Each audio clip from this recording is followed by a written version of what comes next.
שאלה מספר 3, גם יחסית שאלה כיפית. שאלו אותי פה כמה פעמים, מכר רכש. קודם כל זה מופיע בדף מספרות למעלה, מצד ימין, במעוף. רכש זה כל, מכר זה פוט. אוקיי, לא לשכוח את זה, זה מופיע במבחנים לפעמים לא כקול בפוט, אלא כשמות. בבורסה ניירות ערך בתל אביב נסחרות בין היתר שתי אופציות על מדד תל אביב 25, בעלות מחיר מימוש זהה ולאותו מועד פקיעה. נתון כי לאופציית הרכש תטא 40, כמו כן לאופציית המכר דלתא 55, גמא 6 ווגה 50. כל היווניות בערכן המוחלט. אם כל היווניות בערכן המוחלט, אני צריך להחליט מי מהם שלילית.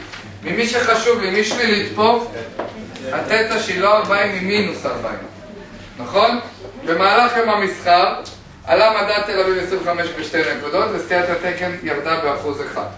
בהנחה ששאר הפרמטרים לא השתנו, מה צפוי לקרות מחיר אופציית הרכש כל עד תחילת יום המסחר למחרת? כלומר, תטא נלקחת בחשבון או לא? בטח שנלקחת בחשבון. טוב, אני שם את הציר.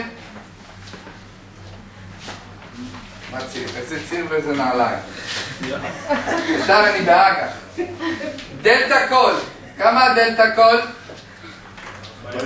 אם הדלתא פוט 55, אז הדלתא כל 45. גמא כל שהן שוות? כמה גמא? 6. והווגה כל?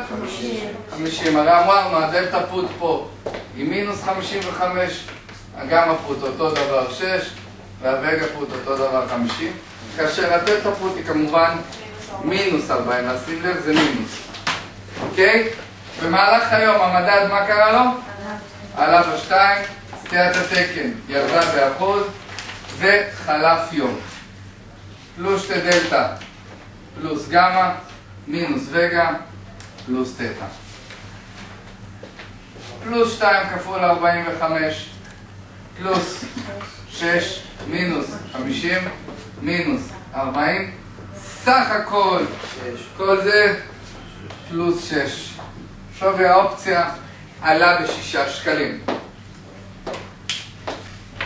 חבר'ה, לא יחלקו לכם הרבה מתנות, אבל זה בדיוק סגנון המתנות שהם כן יחלקו.